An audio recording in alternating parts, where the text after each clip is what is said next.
네, 각 당의 선거대책위원회 인사들과 함께 선거의 판세를 살펴보는 시간 캠프 대 캠프 시작합니다. 네, 오늘은 신현영 더불어민주당 선대위 대변인, 이충현 국민의힘 선대위 대변인 두 분 오셨습니다. 어서 오세요. 어서 오십시오. 안녕하십니까. 예, 8일 남았지만 대선이 근데 사전 투표가 이제 3일 남았잖아요. 그래서 두 분은 어딜 가셨을까? 뭐 후보들 이재명, 김문수 후보가 나란히 경기도를 찾았습니다. 경기도지사를 경험한 것 때문에 가셨는지 마지막에 경기도를 마지막은 아니지만 지금 이렇게 중요한 시기에 경기도를 한 번 더 간 이유는 뭘까요? 실제로 이재명 후보는 경기 북부권을 한번 방문을 했고요. 네네. 오늘은 동남권을 방문을 한 것입니다. 예. 그래서 젊은이들이 사실은 약동하는 어떻게 보면 첨단 기술 과학의 그런 보루라고 할 수 있는 지역을 방문을 하신 건데요. 예. 이재명 후보의 공약 중에서는 첨단 국가기술 지원에 대한 부분들, 활성화에 대한 부분들이 있거든요. 예. 그런 부분에 있어서의 과학기술을 지원하겠다, 실용주의를 발현하겠다, 그리고 실제로 아주대학교의 학생들을 만났는데요. 네. 그 아주대는 상징적으로 내란이 발생했을 때 비상계엄 시대에 시국 선언을 했던 상징적인 학교였기 때문에 예. 거기 있는 대학생들과의 대한민국의 정치와 미래에 대해서 논하는 그런 소중한 시간을 가졌다. 또한 K 실리콘밸리인 수원, 그리고 K 반도체인 용인, 그리고 남양주의 국가 첨단 산업 전략 특구, 이런 부분에 있어서의 그 경기도의 미래에 대해서 약속하는 그런 중요한 시간들을 가지셨습니다. 예, 양당의 두 후보는 경기도지사를 둘 다 경험을 했고 그래서 그 당시의 실적도 많이 언급을 하던데 김문수 후보는 오늘 찾은 이유는 뭘까요? 아무래도 경기도는 김문수 후보의 정치적 고향이라고 할 수 있죠. 예. 오늘 경기도 평택에 있는 삼성전자 평택 캠퍼스를 찾았는데요. 아시다시피 경기도 평택 삼성공장은 김문수 후보가 도지사 시절에 직접 유치했던 세계 최대 규모의 반도체 공장입니다. 예.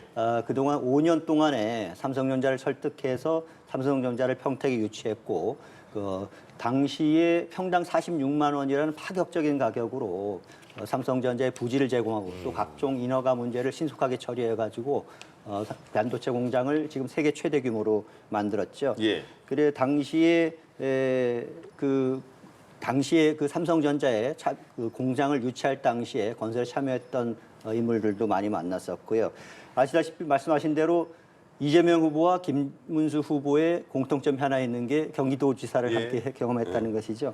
그런데 역설적으로 바로 여기에 큰 차별성이 있다라는 점들을 부각을 했던 것 같아요. 예. 그건 바로 성공한 도지사와 실패한 도지사의 차이점이다. 이런 부분들을 많이 부각을 한 것 같습니다. 예. 이재명 당시 도지사가 이뤘던 업적이라면 큰 업적들이죠.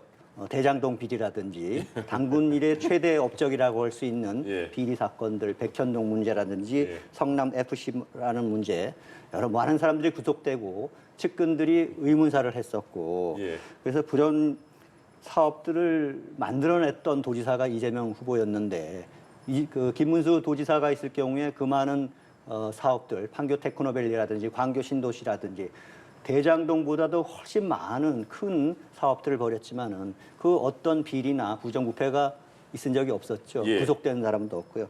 그래서 오늘 김문수 후보가 경기도를 방문한 것은 바로 이재명과 같으면서도 다른 점이 이거다. 예. 그래서 두 사람이 똑같은 도지사라면서 어떤 성과를 남겼는지 또 어떻게 다른 점이 있는지 이런 부분들을 많이 부각했던 것 같습니다. 이게 분량을- 들리겠는데 예, 분량을- 성공한 도지사 대 실패한 도지사다 이랬어요. 예, 맞춰야 되니까 김문수 후보는 갑툭튀 후보죠. 그동안에 정치적으로 상당한 공백이 있었기 때문에 사람들이 관심을 갖지 않았습니다. 깨끗했던 게 아니라 아무도 관심 갖지 않는 어떻게 보면 무풀의 그런 후보였다는 걸 말씀드리고요.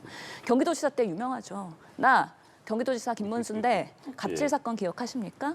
그리고 지금 파고파면은 여러 가지 그런 후원금에 대한 비리 이런 부분에 있어서도 상당히 클린하지 않았다는 반전의 그런 부분들이 드러나고 있고 망언집이 나올 정도로 실제로 문제가 상당히 많았던 후보인데 어느 순간 예. 은폐된 과정에서 지금 이렇게 경기도에 나타나가지고 마치 본인이 실패하지 않은 성공한 그런 지사라고 얘기하는 것 자체가 예. 국민의힘이 이번에 정말 비상계엄과 내란으로 초래한 조기 대선에서 정말 반성을 하지 않고 오히려 사실을 은폐하고 상대방을 악마화하는 나쁜 정치를 다시 반복하고 있구나. 그런 면에서 국민들이 격분할 거라고 생각을 하고요. 지금의 이런 회복의 혼란을 어떻게 극복할 것이냐. 이런 비전을 제시하는 거는 없기 때문에 예. 여전히 국민의힘이 하고 있는 거는 그냥 마타도다. 이런 부분에 있어서 정신 좀 더 차려야 된다라는 예. 매를 들을 거라고 저는 생각을 합니다. 참 안타까운 우리 정치의 현실입니다. 다들 뭐 그 일하는 과정에 실적도 있겠고 뭐 좋은 일도 있겠고 아쉬운 점도 있겠죠. 근데 그 오늘 한동훈 전 대표가 김문수 후보를 맨 처음에는 도와줄 것인가 그리고 유세를 함께 해줄 것인가 했는데 유세는 했는데 왜 김문수라는 이름이 써 있는 옷을 안 입는가라는 얘기가 나왔다가 옷은 또 입었네? 그러면 둘이 같이 유세하는 장면이 연출되겠는가? 조금 전에 연출이 됐어요. 방금 전에 들어온 소식을 저도 봤는데 예.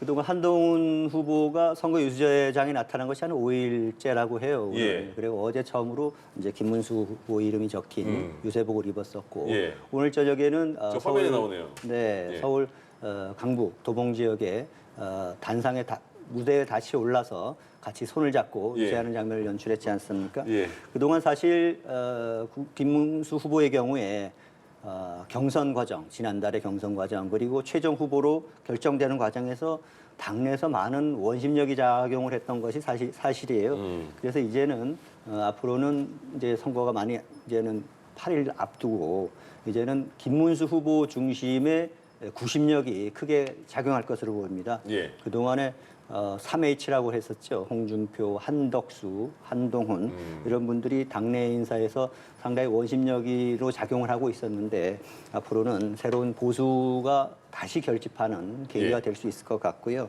그래서 앞으로 그동안에 지금 여론조사 결과를 보면 많은 지금 추격전이 벌어지고 있고 1위 후보가 많이 하락세를 보이고 있고 이런 과정인데 이번 주 후반쯤에는 어떤 역전의 계기를 마련할 수 있지 예. 않을까 하는 그런 기대를 하고 있습니다. 역전까지 말씀하셨습니다. 왜냐하면 그 동훈 전 대표가 같이 후보랑 올라왔잖아요. 그 예상보다 좀 빠른 건지 어떻게 봐야 되는 건지 그리고 효과는 있을 건지. 결국에는 한동훈 후보가 왜 그러면 김문수 후보랑 같이 안 하냐, 동선 따로 하냐, 왜 예. 선대위랑 논의 안 하고 혼자 본인이 유리한 곳에 가서 자기 표 모으고 있냐, 상당한 비판에 직면하니까 이를 면피하기 위해서 어쩔 수 없는 무대에 올라가서 손잡은 모습을 연출한 거예요.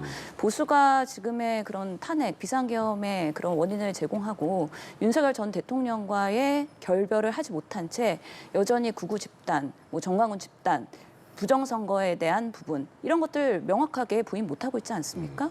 그런 상황에서 지금 보수 직결만 얘기하고 있는 건데 그나마 한동훈 후보 한 명 예. 이제 건진 겁니다. 한덕수 후보 어디 갔으며 실제로 홍준표 후보 어디 갔습니까? 예. 보수 내에서도 집결을 해도 정말 부족한 이런 조기 대선의 원흉들인데 그럼에도 불구하고 지금 근본적인 개혁 없이 이렇게 반창고식 대응을 하고 있다. 국민들은 윤석열 전 대통령이 한 번 속았지 보수에 두 번 속지 않습니다. 근본적인 변화, 건강한 보수, 그리고 미래를 말할 수 있는 보수의 모습으로 새롭게 태어나지 않으면 이번 선거에서는 아무리 그렇게 뭐 이준석과 단일화를 하든 누가 지지선언을 하든 박근혜 대통령이 도와주던 간에 보수의 미래가 한계가 명확한 걸 드러냈거든요. 그런데 국민들이 표를 지지하겠습니까? 그런 부분에 있어서의 자학과 반성이 저는 먼저 되어야 된다. 여전히 네거티브, 정말 그런 악마화하는 서로의 선동질하는 그런 캠페인을 가지고서는 보수가 정말 잘 되는 데 있어서 한계가 있지 않냐. 그래서 참 보수가 잘 돼야 진보도 잘 되고 예. 국민의힘이 잘 돼야 민주당이 잘 되는데 그런 부분에 있어서 여전히 대한민국은 반으로 쪼개져서 서로 너무 비판만 하고 있는 거 아니냐라는 면에서 대한민국의 정치가 너무 소실하고 있다. 그래서 정쟁에 몰두하고 있다. 이것이 개선되지 않으면 국민들께서는 아마 우리 정치를 신뢰하지 않을 수도 있다. 앞으로 더 그런 부분에 있어서의 걱정이 큽니다. 들어와서 한동훈 전 대표의 지지는 좀 미미할 것이다라고 생각하시는 건가요, 그러면? 한동훈 후보와 전 후보와 그리고 김문수 후보 힘을 합치는 모습들이 정말 보수가 새로 태어나는구나라고 감동이 있으면 지지를 할 수 있겠죠. 근데 예. 결국에는 조기 대선 이후에 그러면 실패한 선거에서 누가 책임이 있느냐에 대한 책임 공방에서 면피를 하기 위한 한동훈 후보의 지금의 모습이라고 보이고요. 결국에는 궁극적으로는 전당대회가 열릴지 안 열릴지도 모르겠지만 예. 당권 투쟁을 위해서 지금 선거를 이용하고 있다는 모습들의 오해가 상당하기 때문에 그런 부분들이 해소되지 않으면 어떠한 얘기를 해도 국민들이 속지는 않을 것이라고 생각을 합니다. 예. 네, 첨언하시겠습니까? 네, 뭐 저희 당에 대해서 감사한 충고를 해주셨기 때문에 그 민주당에서는 이번 선거의 프레임을 오로지 내란 또는 윤석열 프레임 또는 뭐 전광훈 프레임 이런 걸로 계속 이어가시는 것 같아요. 예. 다만 이제 아시다시피 계엄이라든지 내란이라든지 12월 3일 밤 국회의 계엄 해제로 모든 게 일단 일단락이 됐지 않습니까? 근데 지금도 내란이 종식되지 않고 계속되고 있다 이런 주장을 계속하는 걸 보면은 저는 그 세르반테스의 돈키호테라는 소설을 생각을 합니다. 돈키호테는 끊임없이 마을 주민들에게 저 언덕에 풍차가 있는데 저 풍차는 괴물이라고 얘기하고 있습니다. 괴물은 끝났고 괴물은 사라졌는데도 불구하고 끊임없이 선동을 해서 저 괴물을 쳐부셔야 된다고 하면서 말 달려서 창으로 찌르고 그러지 않습니까? 그래서 지금은 새로운 시대를 준비하는 대통령 선거를 앞두고 있지 않겠습니까? 그것은 과거가 아니라 앞으로 우리가 어떤 대한민국을 만들 것인가, 어떤 예. 새로운 국정의 비전을 제시할 것인가 이런 거에 대해서 우리가 비전을 제시를 해야지 아직까지도 어떤 프레임 예. 그리고 특히 뭐 극우 프레임 이런 분들을 계속 동원을 하고 있는데 사실과도 다르고 예. 이런 부분들에 초점을 맞춘 캠페인은 국민들에게 큰 공감을 얻기가 어렵지 않나 이렇게 생각을 합니다. 그래서 예. 김문수 후보가 극우와 완전히 결별하고 깨끗한 그런 김문수로 다시 태어났으면 좋겠다는 생각 들고요. 예. 여전히 내란에 대한 재판은 진행 중인데 예. 윤석열 대통령의 증언들이 상당히 사실과 다르다는 게 계속 드러나고 있지 않습니까? 국군 사령관들이 이제 증언에 나와서 실질적인 사실을 얘기하고 있습니다. 예. 그때 정말 국회의원들을 끌고 나와라. 여러 가지 그런 방식으로의 윤석열 대통령의 지시가 있었고 예. 이에 부역했던 많은 사람들이 아직까지 증거나 이런 것들이 인제 대통령실의 비화폰도 이제 확보가 돼서 사실관계가 드러나고 있고 그날에 네. 비상계엄에 같이 협조했던 사람들에 대한 책임이 묻지 않아졌다. 예. 미래를 얘기하려면 과거가 잘 청산돼야 됩니다. 그런 세력들이 아직도 남아있는 상황에서 대한민국이 어떻게 미래로 나아갈 수 있겠느냐라는 부분 말씀드리고 싶고요.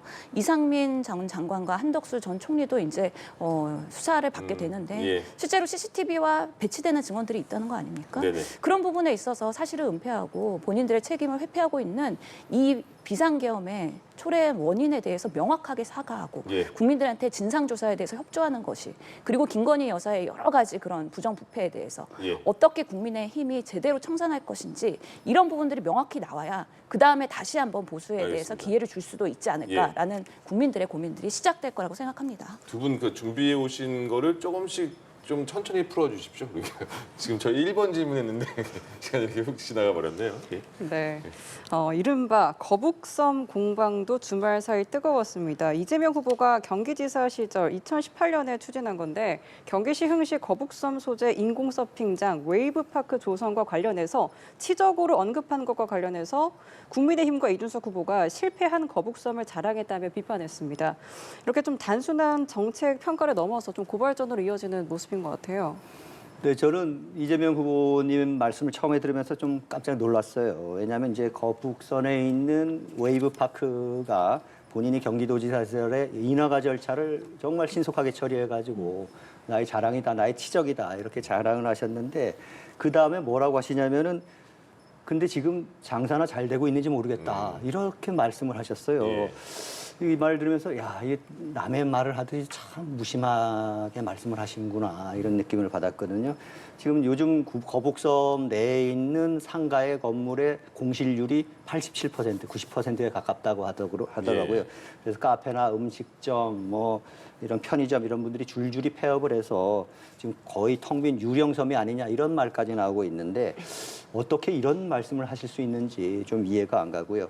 문제는 단순히 이것이 행정의 실패 이런 부분의 문제가 아니라 태도에 있다고 봐요. 반성을 하는 모습 이런 부분들이 잘못됐을 경우에 관심을 가지고 어떻게 해나갈 것인가 이런 부분들을 말씀하셔야 되는데 이거를 자랑거리라고 포장을 하시는 모습들에서 국민들이 많이 당황을 했을 것 같고요. 그래서 이런 웨이브파크에 대한 부분들이 자영업자들의 눈물이나 현실 이런 부분들을 과연 공감하고 계신 건지 좀 이해가 안 되고 얼마 전에 커피 원가가 120원 뭐 이런 말씀이랑 사실은 같은 맥락이라고 봐요. 예. 말로는 이제 중소 자영업자의 아픔, 현실 이런 부분들을 얘기하지만 과연 현실적으로 이런 부분들을 자영업자들의 아픔과 눈물을 이해하고 계신 건지 과연 실물 경제에 얼마나 이해를 하고 계신 건지 경제 현실에 대해서 얼마나 그 깊은 인식이 아니라 동떨어진 인식을 하고 계신 건지 이런 부분들인 것 같아요. 그래서 거북섬이든 웨이브파크의 문제든 이런 것들이 이재명 후보님의 정치의 축소판이 아닌가. 겉으로는 이렇게 많은 부분들을 자랑하고 말씀을 하시는 것인데 예. 속을 들여다보면은 어떤 허상을 텅 빈 허상을 말씀하시는 게 아닌가라는 우려를 하고 있습니다. 네, 반성할 부분에 대해서 자랑을 한 부분. 이 점을 반성을 짚어주셨거든요. 해야 된다기보다 지금의 그런 공신률이 높은 거북선에 대한 그런 소상공인의 아픔에 대해서 공감을 해줬으면 더욱 좋았을 것이다라는 예. 생각에서는 누구나 뭐 이론은 없을 겁니다. 다만 왜 그러면 이 자영업자들, 소상공인들이 지금 공실률 때문에 그리고 여러 가지 어려움을 겪고 있느냐 했을 때는 실패한 윤석열 정권의 3년이 있는 것이죠. 지금 역성장하고 있지 않습니까? 자영업자들이 정말 골목골목 상권에서 너무 괴로워합니다. 폐업률도 뭐 100만 폐업점이 나오기 시작하고요.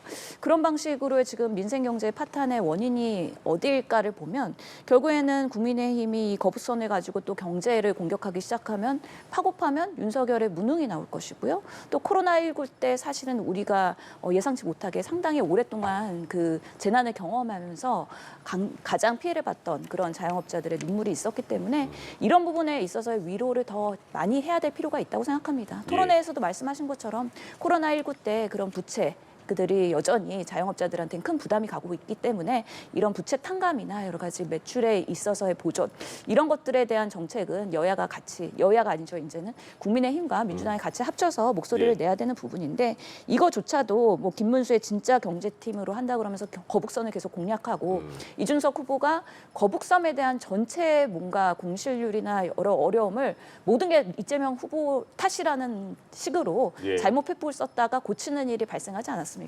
그런 방식으로의 흑색 성장으로 지금 분탕질을 하고 있는 8일밖에 남지 않은 대선의 모습들을 국민들이 어떻게 평가할 것이냐. 정말로 국민들께 다가가는 후보가 누구일 건가에 대해서는 엄중하게 판단하실 거라고 생각하고요. 네거티브를 하면 할수록 오히려 그런 부분에 있어서 저 집단은 집권을 할 자격이 없다라고 명백하게 판단하실 거라고 저는 생각을 합니다. 예. 웨이브파크에 대해서는 그 이재명 후보가 직접적으로 본인 스스로가 자랑하는 것이다 이렇게 표현까지 했는데 김문수 후보 캠프 보니까 김문수 진짜 경제팀을 만들었어요. 이름이 김문수 진짜 경제팀이에요. 그러니까 말씀하신 대로 지금 계속 말씀하신 대로 지금 이 거북섬과 관련된 논란 그리고 뭐 120원 원가 커피 등등을 조금 그 상대 후보에 대한 지적도 그 여기서 다 이루어지겠네요. 그렇죠. 그래서 대통령 후보 직속 기구로 이제 김문수 진짜 경제팀이라는 기구를 발족을 했는데요. 예. 여기에 안철수 의원이라든지 양양자 의원이라든지 경제 전문가들이 포진을 하고 있고 예. 국정 경험이 그동안에 풍부하고 또 실물 경제에 밝은 이런 분들이 당내 인사들 주축으로 일단은 출범을 했습니다. 네. 그래서 김문수 후보가 이번 대선은 진짜 경제 그리고 가짜 경제의 대결이다. 단순히 대통령 한 사람을 뽑는 문제가 아니라 우리나라 거시경제 펀더멘털을 어떻게 하면은 내실 있게 꾸려나갈 것인가. 예. 이 지금 일자리 문제라든지 내수 문제라든지 이런 부분들을 어떻게 해결할 수 있을 것인가 이런 부분들에 대해서 정말 유능한 그런 팀들이 꾸려져야 되고 아시다시피 이번 다음 대통령은 인수위 과정을 거치지 않고 바로 예. 출범을 해야 되지 않습니까? 다음날 바로 시작이죠. 그래서 준비된 경제 전문가들 그리고 국정 운영이 이미 검증된 그런 분들이 많이 참여를 하게 됩니다. 그래서 이런 기구가 대선이 끝나자마자 예. 바로 출범할 예정이고요. 그래서 경험 있고 유능한 팀원들이 참여를 해서 예. 어떤 거시경제 전체를 아우르는 비전을 내놓을 것으로 기대하고 있습니다. 그럼 이게 그거군요. 이름이 김문수 진짜 경제팀인데 상대당 이재명 후보 팀은 가짜 경제팀이다 이런 그 내심이 포함되어 있는 거네요. 그렇죠. 알겠습니다. 아무래도 이재명 후보의 예. 실용주의 경제라는 것이 이전에 한 달 전의 말과 두 달 전의 말과 또 다른 알겠습니다. 것들을 이야기하고 있기 때문에 예. 그런 측면에서 이재명 후보의 경제는 가짜다. 그래서 이번 대선은 진짜와 가짜의 대결이다. 예. 이렇게 지금 평가를 하고 있습니다. 알겠습니다. 그 경기도지사 버전에 이어서 두 번째 또 진짜 가짜가 나왔네요. 이렇게 상대는 가짜다 이렇게. 그렇죠. 근데 김문수 후보 졸속으로 선발된 후보 아닙니까? 결국에는 한덕수 후보로 단일화될 것으로 생각해서 국민의힘이 캠프를 다 한덕수 중심으로 짰다가 갑자기 이런 반전이 생기면서 김문수 후보가 나왔는데 무슨 진짜 경제팀을 만들었겠습니까? 지난 3년에 윤석열 정부에서 할 일만 제대로 했겠죠. 이 단시간에 졸속으로 한 것을 그렇게 거짓 선동하면 하면 국민들이 믿지도 않습니다. 국민들 아주 현명하시고요. 김문수 후보가 입만 열면 거짓말이라는 몇 가지 정황들이 있습니다. 사실은 본인이 고양시 가서 킨텍스 자신이 이런 부분에 있어서의 업적이라고 지적을 했는데 98년도에 킨텍스 계획이 발표됐었거든요. 예. 그 당시에 경기도지사 아니고 부천시 국회의원이었어요. 그렇기 때문에 자기의 업적이 아니에요. 그리고 파주에 있는 LCD 산단, 판교 테크노밸리 또한 자기 작품이라고 했거든요. 그 당시에는 본인이 실제로는 취임하기도 전에 준공 착공된 부분이기 때문에 정치인들이 어디 가나 다 내가 했다라고 그렇게 설레발치고 다니는 거에 전형이라고 볼 수가 있는 거예요. 그러다가 저희 검증에 다 걸려갖고 지금 다 가짜로 선동한 거라고 지금 팩트체크가 되고 있는 상황인데 본인이 클린하고 여전히 본인이 실력 있다라고 얘기하면 근거가 있어야 말이죠. 그냥 경기도지사 했으니까 내가 다 하고 다닌 거야 하고 경기도에서 얘기하면 국민들이 믿어주나요? 그런 방식으로 국민 여러분들을 호도하면 안 된다라고 저는 생각을 하고 국민의힘도 정말 그 반성과 책임을 가지고 겸손한 마음으로 정말 진정성 있는 미래에 대한 비전을 제시하는 게 예. 오히려 지금의 모습에서는 더 잘 맞는 모습이 아닌가라는 생각을 합니다. 알겠습니다. 네, 자 이런 가운데 민주당이 비법조인의 대법관 임명을 가능하게 하는 법안과 대법관을 100명으로 증원하는 내용의 법안을 철회하기로 했습니다. 이와 관련해 이재명 후보는 해당 법안들은 민주당 소속의 의원이 헌법기관으로서 개인이 발의하는 것이라는 입장 밝혔는데요. 들어보시고 오겠습니다.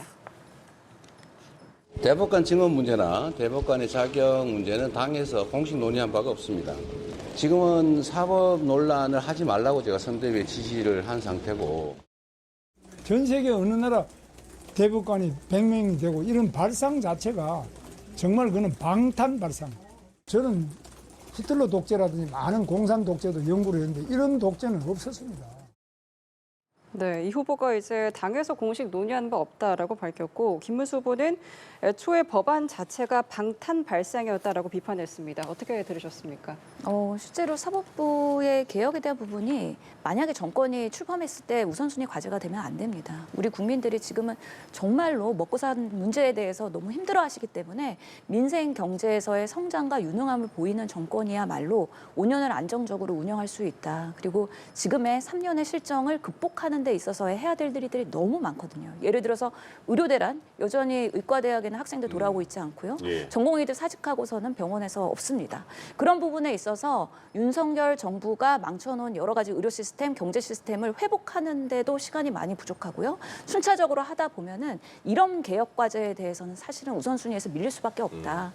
그러면서 당에서도 지금 캠프에서는 먹사니즘, 잘사니즘, 어떻게 하면 실용주의 이런 노선들을 얘기하면서 어제 이재명 후보의 기자회견에서도 경제 우선 그리고 외교 우선이라고 얘기를 한 부분인데 이런 사법부에 대한 여러 가지 개혁 과제들이 오히려 먼저 나갔을 때 국민들께서는 오히려 우려하는 부분들도 있고 예. 실제로 상권 분립의 국가에서 그런 부분들이 원만하게 잘 협조가 돼야 되는 부분인데 오히려 또 이런 강력한 국가 체제에서의 이재명 정부에 대한 부담도 있기 때문에 그런 걱정 내려놓으시라. 이거는 당 차원에서 검토된 거 아니고 개개인의 의원의 의견일 뿐이다라고 그런 오해를 불식시키는 어떻게 보면 이재명 후보가 이건 아니다라고 명확하게 선을 긋고 그런 국민의힘에서의 뭐 독재에 대한 프레임이나 이런 부분에 있어서의 좀 자유로운 정말 국민들한테 다가갈 수 있는 실용 노선, 통합의 노선 이런 부분들을 더 강조하고 있는 차원에서의 오늘의 말씀이었다라고 설명드릴 수 있겠습니다. 네, 이번 철회를 좀 어떻게 해석하세요?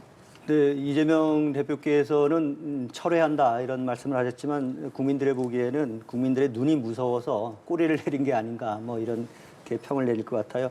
애초에 박범계 의원이 주장하셨던 비법조인 출신의 대법관 이런 것들은 사실은 정치인들이라든지 또는 뭐 운동권 출신을 대법원에 들이겠다는 의도로 지금 보여지지 않습니까?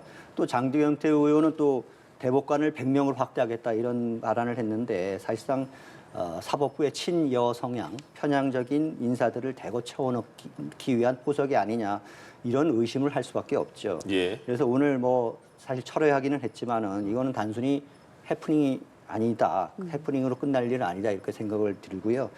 정권만 잡으면 사법부를 장악하겠다라는 불순한 속내가 그대로 드러난 일이고 마땅히 책임 있는 사과를 해야 된다 이렇게 생각을 합니다. 이 같은 발상은 사실은 과거에 히틀러도 생각하지 못했던 발상이거든요. 현대에 들어서 베네수엘라가 독재 체제로 바뀐 이유가 정권이 대법원을 장악했기 때문에 일어난 일이었습니다. 예. 차베스 대통령이 당시 사법개혁을 부르짖으면서 대법관 수를 늘렸는데 전부 친정부 인사로만 채워놓고 해가지고 독재를 합법화하는 수단으로 악용을 하고 이용을 했거든요. 그래서 이번 것도 어떤 반면교사로 사법부 독립과 관련된 반면교사로 삼아야 되지 않나 이렇게 예. 생각을 합니다. 네. 근데 국민의힘 같은 경우에는 지금 여러 가지 뭐 상대 당에 대한 뭐 상대 후보에 대한 뭐 비판도 있겠지만 가장 중요한 거는 단일화가 되느냐 안 되느냐 이거잖아요. 지금 당장 29일, 30일에 사전 투표인데 그래서 28일까지는 그래 1차 데드라인은 지났어. 그러나 2차 데드라인 28일까지는 할 수 있어. 이걸 계속 김용태 비대위원장도 몰아붙이는 것 같고 당내에서도 그런 것 같아요. 근데 정작 이준석 그 후보는 오늘 그 토론회에서도 그렇고 0%다. 그러니까 김용태 비대위원장은 단일화 조건을 제시 먼저 해봐라 했는데 사실상 이준석 후보는 김문수 후보가 사퇴하는 게 조건이다 이렇게 말하는 것 같거든요. 어떻게 봐야 됩니까? 단일화 가능성을. 지금으로서 예단하기는 어렵지만은 예. 아직 불씨는 여전히 살아 있다고 생각을 하고요. 단일화와 관련돼서 지금 백가쟁명식 그 이야기들이 많이 예. 나오고 있지 않습니까? 그런데 우리가 살펴봐야 할 것은 우리나라 정치사에서 그 어떤 단일화도 갈등이 없는 단일화는 없었고 진통이 없는 단일화는 없었습니다. 현재 나오고 있는 이런 논의들은 모두 이런 그 노력들의 일환으로 보여지고요. 예. 다만 우리 김문수 후보 측은 단일화의 어떤 정치적 셈법이나 정치 공학의 문제가 아니라고 생각하고 있고 예. 이것은 그 하나의 단일화 자체는 하나의 수단일 뿐이지 그 자체가 목적은 아니거든요. 보수 후보가 가치를 같이 하면서 하나의 텐트를 마련해서 이재명 후보의 독재 체제를 저지하는 그런 공동 목적이 있기 때문에 그런 가치를 공유한다면 결국은 하나의 길로 갈 수 있지 않을까 이렇게 생각을 합니다. 예. 그래서 시간이 많이 남지는 않았지만은 단일화는 국민들의 여망이고 또 그런 우리 당은 국민들의 여망에 따라서 끝까지 최선을 다하는 모습을 보이려고 하고 있습니다. 그 민주당과 이재명 후보는 단일화는 할 것이다. 그리고 내란 세력의 뭐 규합이다 이렇게 그 표현을 하던데요. 단일화를 하든 안 하든 어떤 상황에도 대비를 해야 된다는 입장에서의 말씀을 드린 것이고요. 예.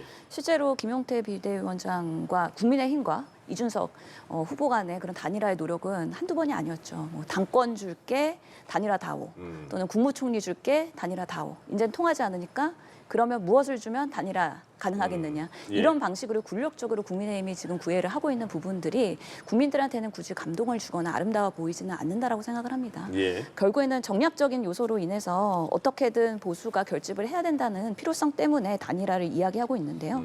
실제로 나중에 선거를 패배했을 때 그 단일화를 하면 누가 이 보수의 선거 패배에 대한 책임을 가져갈 것이냐. 이런 부분에서 또 이준석 후보에 대한 그런 블레임이나 책임론 공방이 될 수 있는 만큼 이준석 후보가 그렇게 단일화를 쉽게 할 것이냐. 그거는 끝까지 가보긴 해야 될 텐데 이미 투표 인쇄 용지에는 2번과 4번이 그대로 나옵니다. 예. 그렇게 되면 사표가 발생할 가능성이 상당히 있는 것이죠. 단일화 가능성 점점 떨어지고 있는 것 아니냐라는 면에서 할 수는 있겠으나 명분은 별로 없을 것이다라는 예. 예측이 있습니다. 그리고 저 항상 국민의힘 패널들께서 베네수엘라를 요즘에 자주 언급을 하시거든요.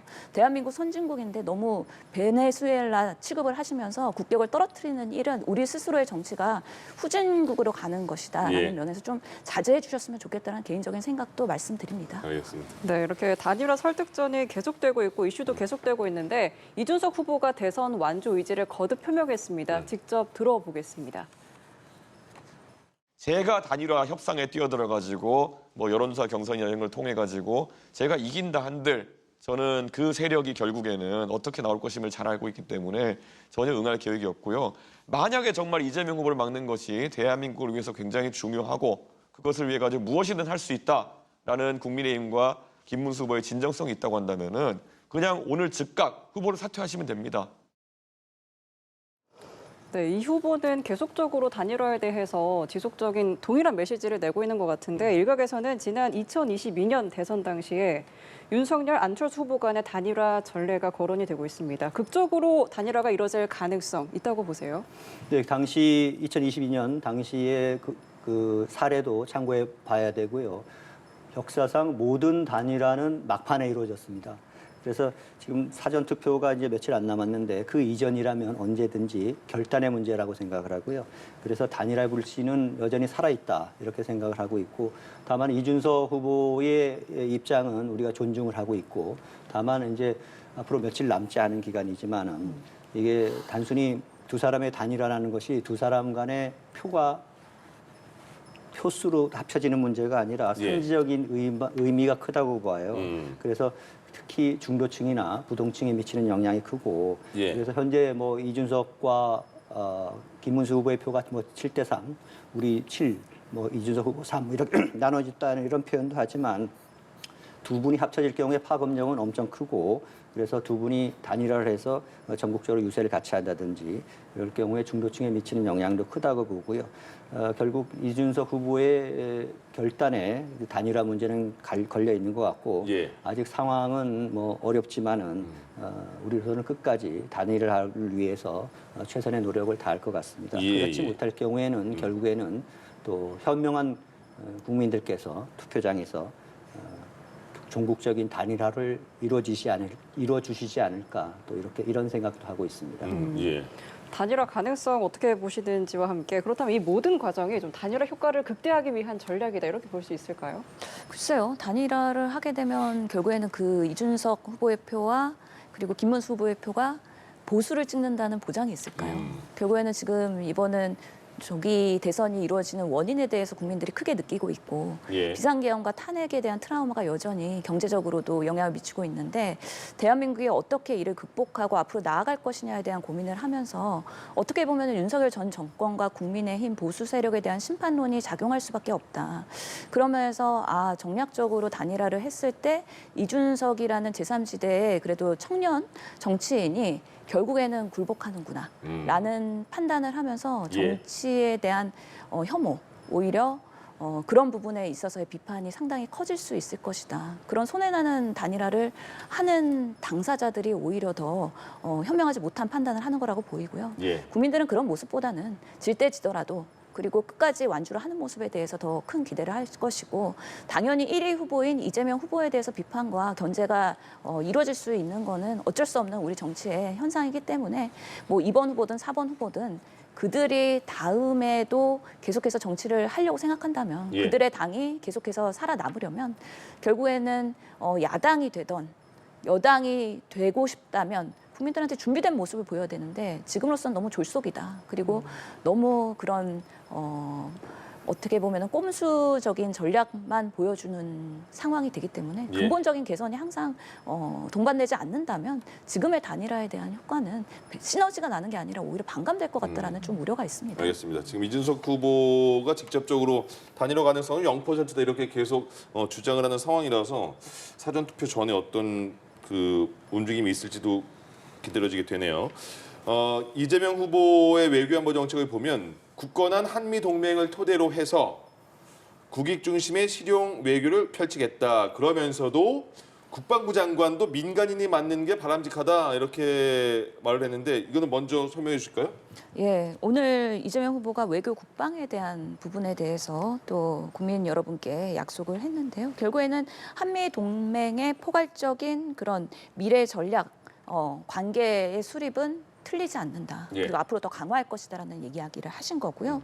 그 외에도 남북의 이런 관계들의 긴장 관계를 완화하기 위해서 한 라인을 재구축한다거나 네. 아니면은 그 북한 주민들의 인권 문제도 언급을 하셨습니다. 그래서 외교적인 부분에 있어서 실용적인 부분으로, 예. 그리고 한미 동맹과 한미일에 대해서는 당연히 굳건히 하면서도 중국과의 관계에 있어서도 신뢰를 중요시해야 된다라는 부분에 있어서 원칙론을 다시 한번 확인을 했다라는 말씀 드리고 싶고, 예. 또 국방에 관련해서는 우리가 이번에 비상계엄을 보면서 김용현 장관을 아주 명확하게 기억하고 있지 않습니까? 네. 충암고 출신의 비상계엄을 준비했던 그 팀들이 결국에는 국방부 내에서의 그런 중상모략이나 여러 가지 노사원 수첩이나 이런 부분을 보면서 정말 육사 출신의 그런 예전에 한화일을 연상시키는 잘못된 대한민국의 군권을 통솔했기 때문에 예. 이런 부분에 있어서 이제는 문민 통제가 필요하다라는 부분에 있어서의 국방부 장관은 민간인이 그리고 차관은 현역의 그런 네. 군인들이 맡는다면 조금 더 이런 부분에 있어서 권력의 서로의 견제 그리고 더 우리나라의 국방의 강화를 위한 건설적인 그런 정책들이 나오지 않을까라는 제시를 했다고 말씀드리겠습니다. 오늘 그 이재명 후보의 외교안보 정책에서는 뭐 공감되는 부분이나 아니면 지적할 부분이 있나요? 이재명 후보께서 오늘도 실용 외교를 말씀하셨는데 예. 그 부분이 과연 어떤 지향점을 알 수 있는 알 수 없는 어떤 정체를 가진 외교인지 잘 모르겠어요. 사실 민주당은 지난해만 해도 한미 동맹을 한다고 또 일본과 가깝게 지낸다고 대통령을 탄핵하겠다고 엄포를 놓던 그런 정당 아니겠습니까? 근데 오늘은 미국과 일본과 동맹을 우선시하겠다. 그것이 한국이 살 길이다. 이렇게 말씀을 하시는데 이게 180도 바뀌었어요. 그래서 중국의 쎄쎄 하던 이런 입장은 또 어디로 갔는지 잘 모르겠고요. 예.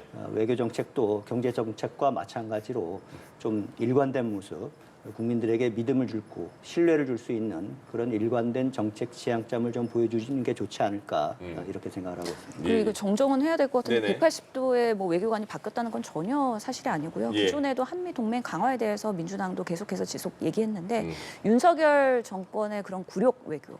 예를 들어서 김문수 후보가 방위 분담금 올려줄 수도 있다라고 네. 검토해야 된다라고 얘기하면서 사실 트럼프 정부에서 오히려 지금 협상을 해야 되는 상황에서 우리가 양보의 카드를 먼저 가지고서는 불리한 협상을 시작하게 되는 이런 상황을 초래한 것에 대해서 예. 상당히 문제의식을 갖고 있고요. 당연히 집권할 후보라고 한다면 어떠한 그 외교 관계에 있어서도 구체적으로 얘기하는 것 자체는 예. 매우 책임감이 없는 행동이라고 생각하기 때문에 네. 실제로 후보자 토론을 하게 되면은 그 상황에 맞는 유연한 판단을 해야 된다까지밖에 말할 수 없는 겁니다. 예. 지금부터 친중을 하겠다, 친미를 하겠다 여러 가지에 대한 구체적인 뭐 사례를 드는 거는 책임감이 없는 상황이고요. 예. 당연히 중국이 그 대한민국의 세계 2대 강국이라면 중국과도 좋은 관계를 하면서 문화 교류 그리고 경제 교류 해야죠. 예. 왜 그런 부분을 실시라는 걸로 사실은 이렇게 격화시키면서 중국에 사는 우리 제외 국민들이 투표하고 있는데 오히려 국민의힘은 표를 떨어뜨리는 발언을 하고 있는 거라고 저는 예. 생각을 합니다. 그러니까 계속 그 중국은 실시 이런 말씀을 해서 그게 계속 이렇게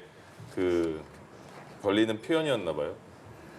뭐 더 외교 문제만 가지고 계속 말씀드리는 그럴 것 같아서 넘어갈까요? 더 반응을 하지 않겠습니다. 아, 예, 알겠습니다. 네, 토론회 이야기해보겠습니다. 내일 3차 TV 토론 앞두고 있는데요. 마지막 TV 토론입니다. 어떤 포인트를 가장 관전 포인트로 꼽을 수 있을까요? 아무래도 내일 토론이 마지막 토론, 3차 토론이지 않습니까? 그동안에 새 후보, 주요 후보들께서 많은 정책적인 지향점들을 말씀하셨고 내일은 이재명 후보님의 포퓰리즘적인 정책들과 김문수 후보의 책임감 그리고 경험, 경륜 이런 부분들이 대비되는 자리가 될 것으로 생각이 되고 있습니다. 예. 그래서 김문수 후보가 이전의 토론회처럼 차분한 태도로 진심과 진심을 다해서 진정성을 보이는 그런 자리가 될 것 같습니다. 그래서 내일 토론은 그동안에 부패하고 거짓말하는 후보 그리고 진실될 후보가 누구인지 이런 부분들에게 유권자들에게 판단을 할 수 있는 그런 기회가 될 것 같고요. 예. 사실 우리나라 인구가 5,100만 명 정도 되는데 이 중에서 전과 사범에 지금도 형사 재판을 5건을 받고 있는 형사 피고인이 몇 명이나 되겠습니까? 예. 과거 고대 그리스 철학자 플라톤이 우리가 국민이 정치에 무관심한 대가는 우리보다 못한 사람의 지배를 받는 것이라고 했습니다. 내일이 마지막 토론인 만큼 김문수 후보는 진정성, 예. 진실된 마음 국민들에게 다가가겠습니다. 네. 알겠습니다. 네, 바로 김문수 들어볼까요? 후보는 전과가 너무 많아서 본인이 어떤 전과를 가지고 있는지 기억도 못하는 후보였잖아요. 첫 번째 토론에서 그게 적나라하게 드러났었죠.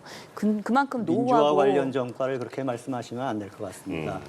이재명 후보의 그 전과에 대한 부정부패와 내력도 관련된 사실은 전과와 민주화 관련된 경력을 그렇게 말씀하시면 안 될 것 같습니다. 부정부패에 대한 전과 외에도 정말 행정을 하면서 발생한 일들이 있기 때문에 내부를 제대로 파악하시고 얘기하셔야 되고요.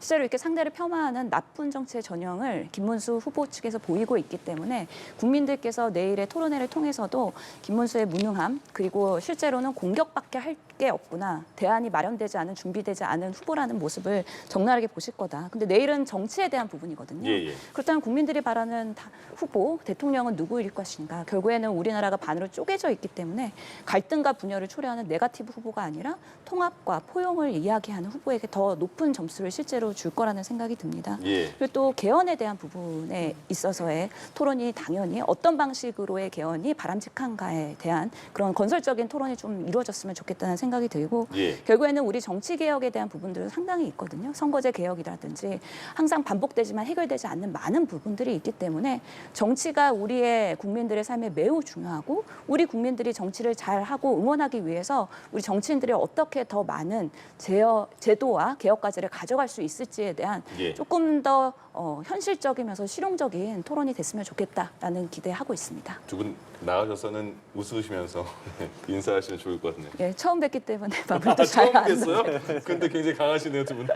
어쩌다 이렇게 강했는지 모르겠습니다. 알겠습니다. 네, 오늘 캠프 대 캠프 이충현 국민의힘 선대위 대변인, 신현영 민주당 선대위 대변인 두 분과 함께했습니다. 오늘 말씀 고맙습니다. 고맙습니다. 예.